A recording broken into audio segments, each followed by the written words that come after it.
Estamos de volta com o Código Aberto. A gente está nessa semana conversando sobre paternidade e maternidade. Nós já pensamos sobre algumas peculiaridades que envolvem pessoas que às vezes não podem ter filhos, pessoas que não querem ter filhos, pessoas que adotam filhos. A gente já conversou também um pouquinho sobre a situação de pessoas que encaram a maternidade sem a figura do pai presente na rotina ou a paternidade sem a figura da mãe. E a gente ainda tem que conversar um pouquinho mais. O pastor Felipe falou sobre o prazer que é se envolver na educação, o prazer que é ter o dever da paternidade. A gente vai dar uma resumida com isso através do vídeo do Ponto de Referência. Acompanhe o vídeo e a gente já volta.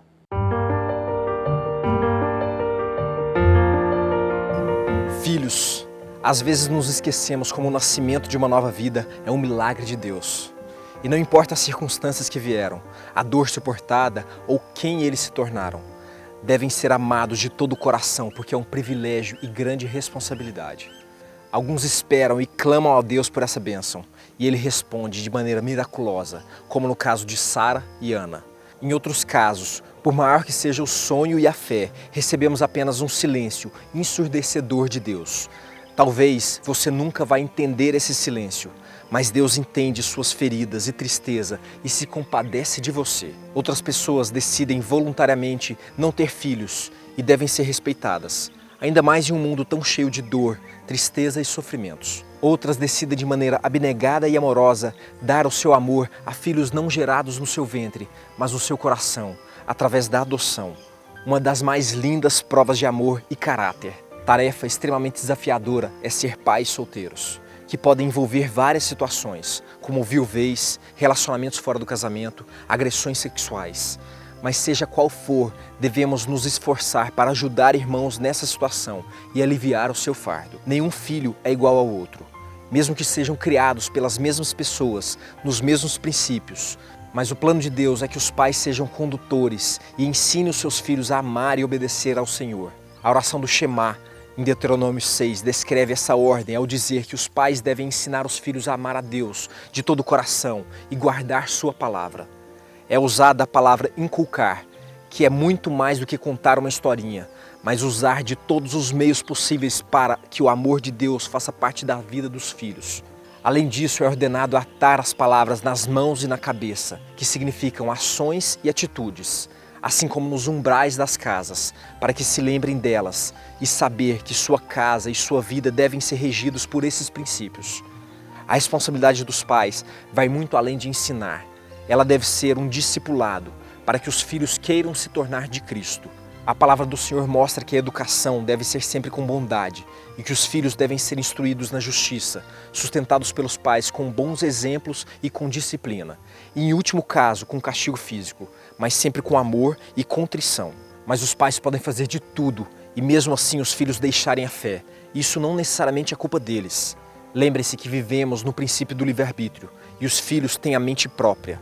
Devemos instruir os filhos e ter esperança de que ainda quando velhos não se esquecerão.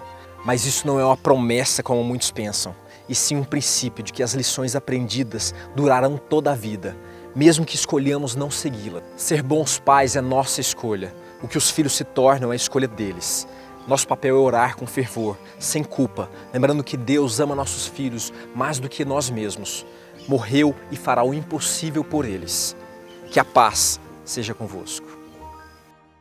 A gente tem falado aqui sobre as questões de paternidade e maternidade. Uma coisa que a gente, em um dos intervalos, e aí você chamou a atenção para isso, Mário, eu acho bacana conversar sobre esse aspecto, é que você disse sobre o valor da criança, né? Porque quando a gente olha para as sociedades que cercavam, né, o povo de Israel e tudo mais, a criança ela estava ali, mas ela não tinha um valor que agora passa a ter no texto bíblico, que Deus passa a dar e passa a convidar as pessoas a pensar dessa maneira, né? Isso mesmo, foi o próprio Deus de Israel que proibiu que fossem feitos sacrifícios de seus filhos, né? Era uma prática muito comum. E aí, em Marcos 9,42, Jesus chegou a dizer que era melhor uma pessoa se matar do que fazer uma criança tropeçar. Ou seja, isso é muito forte. E receber crianças é o mesmo que receber o próprio Cristo. Dar alguma coisa à criança é o mesmo que dar a Ele. O reino pertence às crianças tanto quanto pertence aos adultos. Exato. E como seria bom se os adultos tivessem, né, a humildade, a dependência que as crianças têm, né? E o segredo da conversão é esse, né? Se tornar como uma criança. Então, é um valor inestimável, assim, uma valorização que não era dada naquela época. A Bíblia também me chama muita atenção em relação à questão de paternidade e maternidade, porque pode ser que nós estejamos falando para alguns jovens que estão acompanhando aqui o Código Aberto e que, de alguma maneira, entendem ou sentem que não foram tão desejados e tão planejados pelos pais assim, né? A gente pode estar lidando com alguns adolescentes, algumas pessoas, alguns jovens assim.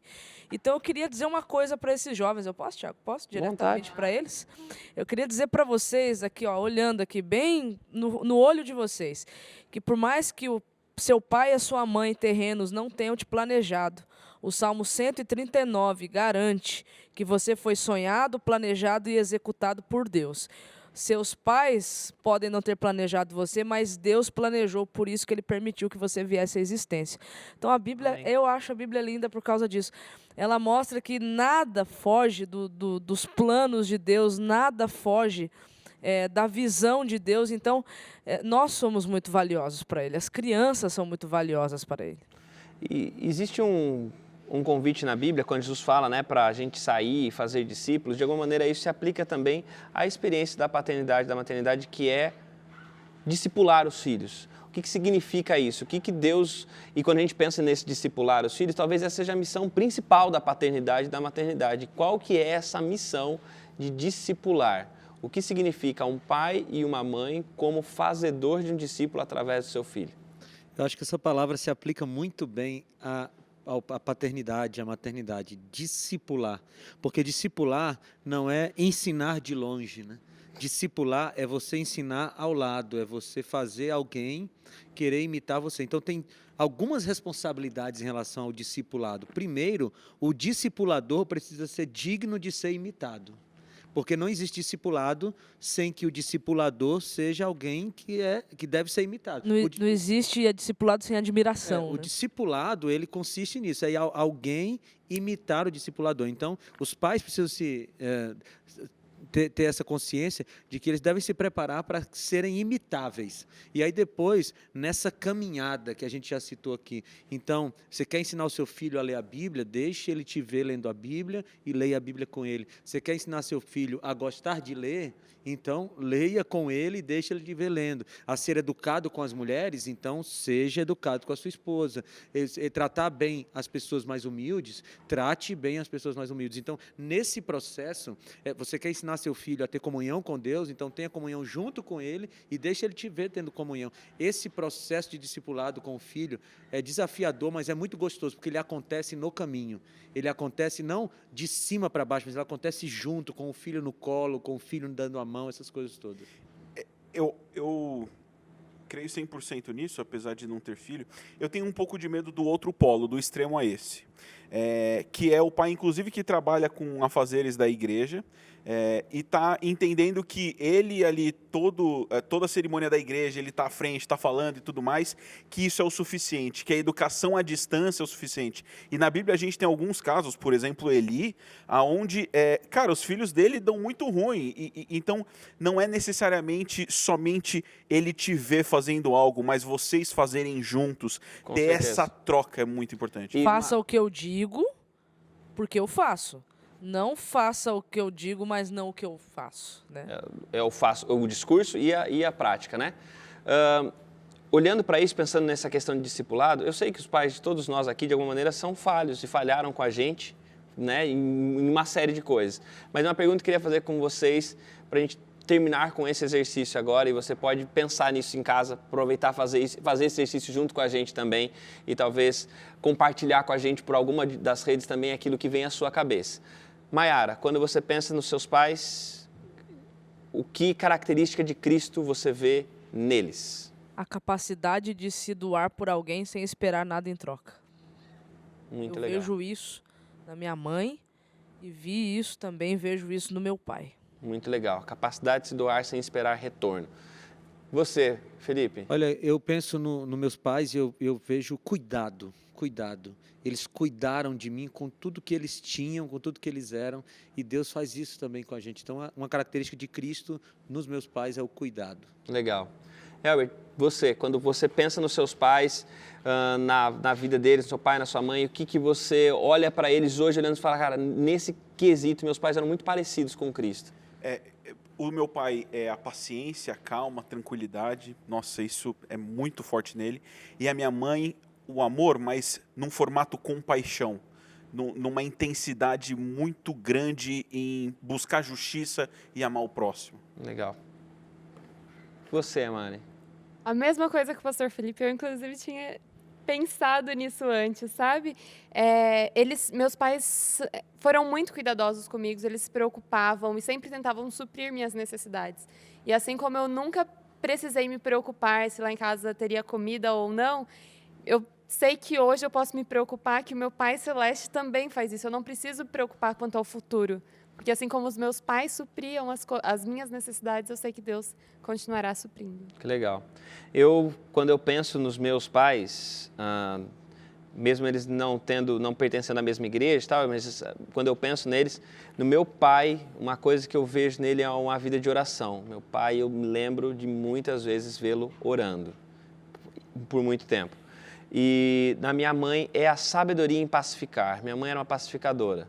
E a sabedoria com a qual ela conseguia pacificar é algo que sempre me chamou muita atenção e isso me fala muito sobre Cristo também, sobre essas posturas deles. Eu não sei você que está em casa, o que você pensa sobre, quando você olha para os seus pais, que característica deles, em que momento eles te falaram, te apresentaram através de ações ou de palavras também, Cristo Jesus. Mas eu quero deixar duas coisas importantes. Uma primeira coisa é o seguinte, para você que talvez é pai e fez o máximo, deu tudo, mas talvez nesse momento lida com o fato de um filho que escolheu caminhos que não eram aqueles que você queria. Em primeiro lugar, pela graça de Deus, acredite e confie que você não precisa ficar carregando uma culpa por escolhas talvez que seu filho fez. Você pode ser livre dessa culpa e confiar no poder de Deus para restaurar aquele ou aquela que é o bem mais precioso que você tem. Mas uma coisa que eu queria falar também para você que é filho e que recebeu cuidado, amor, foi instruído nos caminhos do Senhor, aprendeu sobre Jesus, cantou musiquinhas sobre Jesus, aprendeu um monte de coisas sobre Ele, mas por alguma razão, em algum momento da caminhada, você resolveu deixar isso de lado e seguir um caminho diferente daquele que foi pensado pelos seus pais e pelo seu Pai do céu. Queria dizer para você que esse programa, esse Código Aberto agora, é uma oportunidade também para você não apenas pensar sobre paternidade ou maternidade, mas pensar que os seus pais lhe entregaram coisas maravilhosas que você não precisa mais guardar na gaveta. Você pode superar talvez ressentimentos, mágoas, voltar ao passado não com um olhar triste e pesaroso, mas voltar e tentar resgatar o Cristo que foi apresentado para você. Não foi apresentado por pessoas perfeitas, foi apresentado por pessoas falhas, mas esse Cristo funciona e sua vida de redescobrir esse Cristo também vai funcionar. Que Deus te abençoe, que Deus te ajude, Deus ajude você que é pai, mãe, você que é filho, que Deus abençoe a todos nós e semana que vem nos encontramos novamente aqui no Código Aberto.